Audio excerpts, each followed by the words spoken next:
Welcome to पुपाल। म यतिखेर पुपाल भन्दा 500 मिटर अग्लो डाँडामा आइपुगेको छु। यहाँबाट बबाल भ्यू देखिन्छ।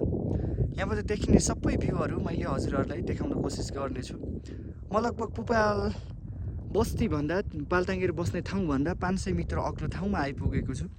यहाँबाट पुठा हिमाल पनि देखिन्छ, तर कुहिरो लागेर अहिले केही देखिएन। म अलिकति डाँडामा छु। म थोरै यो अप्ठ्यारो ठाउँमा पनि थोरै तल गएर म यहाँको देखाउन कोसिस गर्छु तपाईहरूलाई। धेरै जोखिम छ है यस्तो ठाउँमा घुम्नलाई, एकदमै अप्ठ्यारो छ। म बिस्तारै बिस्तारै जान्छु। तपाईँहरू नआत्तिएर हेर्नु होला। म बिस्तारै जाँदैछु है। धेरै अप्ठ्यारो छ यार, ठाउँ धेरै अप्ठ्यारो छ, जानलाई धेरै गाह्रो छ। एक मिस्टेक हुने बित्तिकै यहाँबाट सिधै बाँच्ने सम्भावना छैन।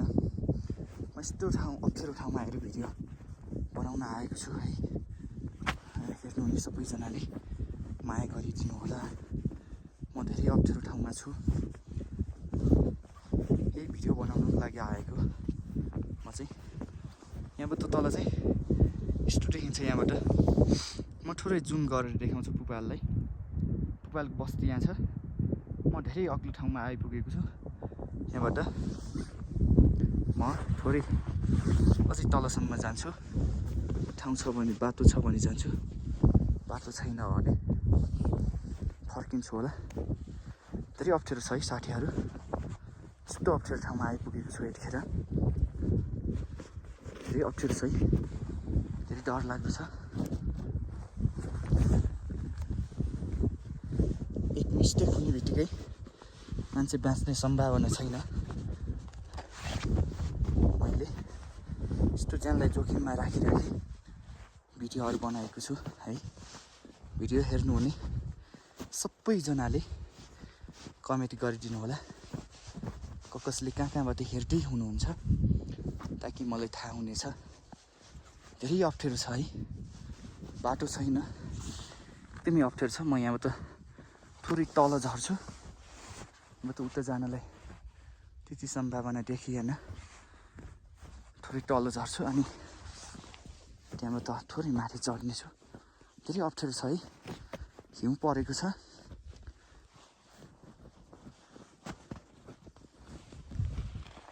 म यहाँ तलतिर झर्दैछु।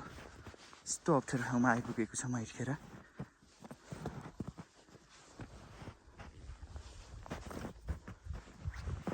यहाँबाट अब म माथि चढ्छु। माथिको डाँडामा पुगेर त्यहाँबाट देखिने सबै भ्यूहरू मैले हजुरहरूलाई देखाउन कोसिस गर्छु। म डाँडामा आइपुगेँ। यहाँबाट यस्तो देखिन्छ। त्यो उताको साइडहरू चाहिँ यस्तो देखिन्छ। म थोरै अझै तलसम्म जान्छु।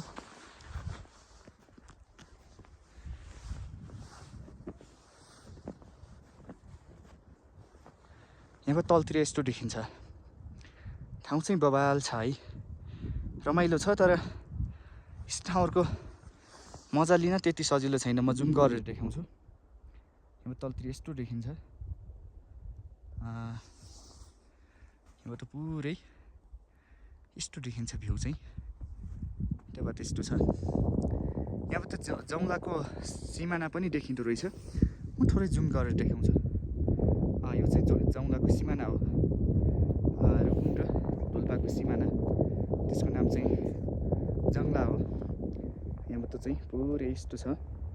म धेरै अप्ठ्यारो ठाउँमा आइपुगेको छु अहिले। बबाल छ है, ठाउँ चाहिँ बबाल छ। यहाँबाट यो साइडमा पुठा हिमाल छ, तर अहिले अलिकति कुहिरो लागेर देखिएन। यहाँबाट चाहिँ उता यस्तो देखिन्छ। ठाउँ चाहिँ बबाल छ एकदमै है। हजुरहरू पनि घुम्न मन छ भने आउनु होला। यहाँबाट तल्लो साइडमा चाहिँ तल बगरतिर यस्तो देखिन्छ। यहाँबाट यस्तो छ। यहाँबाट थोरै म यता देखाउँछु। यो पुपाल चाहिँ तल देखिन्छ, पुपालको टाल।